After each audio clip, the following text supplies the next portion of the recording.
You know that expression, if you love them, you'll let them go. I think that really applies to music artists sometimes. I used to absolutely adore The Weeknd. Now this is before his trilogy era, when he released 3 magnificent albums. I always knew that The Weeknd was like an underground gem. Not many people knew about him, but if you'd met someone and you'd be like, you heard The Weeknd?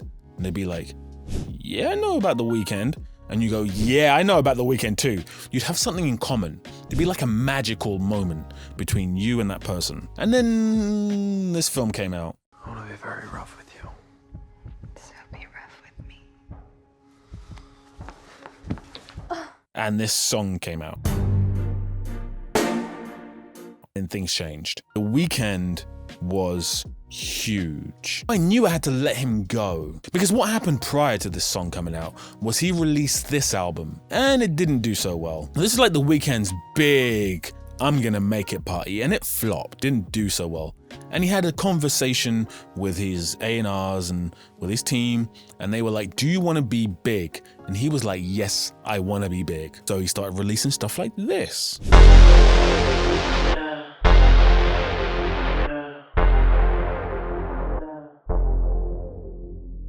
And he became big. So when that album first came out, I thought to myself, I like it, but it's not as great as his earliest stuff. Epic 9-minute songs that would just go on and on and on. I always knew deep down Weeknd wouldn't be ours forever. And when he finally exploded, I was like, I don't like this guy's music anymore. Not really anyway. The wider public love his music. They didn't used to love him before, but now they love him. I don't love his music as much, but I'm really proud of what he's achieved. However, would I take The Weeknd back who used to make music like this?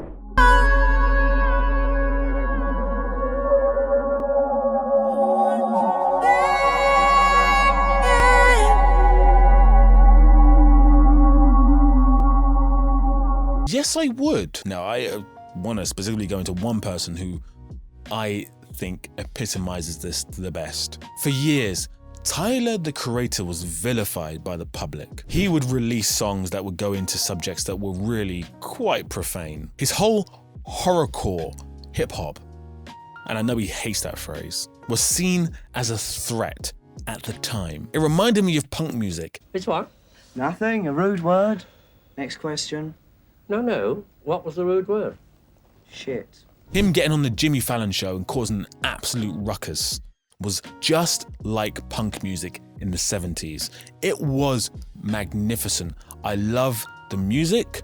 I loved the attitude. Some of the stuff he would come out with in terms of lyrics were disturbing, but the music was wonderful. It was raw, it was passionate, it was misguided. It reminded me of the film Fight Club. It was just so challenging. It was challenging the establishment. It was challenging established hip-hop artists. He would go for everyone. Bruno Mars got it. Also reminded me of Eminem when he first hit the scene. But as time grew on and he matured and his crew slowly disbanded, it became very apparent that Tyler chased, he yearned for the approval, just like everyone, of the mainstream. And sure enough, after a rocky start, he achieved it. He achieved it with flying colors. And I had to let him go too. I don't like his music as much as I used to, but I can appreciate why people love him now. I think the question here is, as you become a more mainstream and established artist, start leaving behind those core set of fans who were there at the beginning, are you losing a little bit of the magic that you had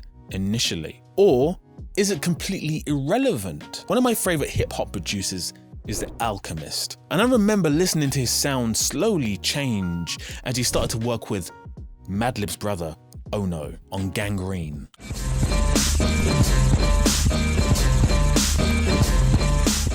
I heard his sound slowly shifting, and he become quite similar to Madlib in the way he produced his music. Now, is this a coincidence? Probably not, but I found his sound better than it ever been before.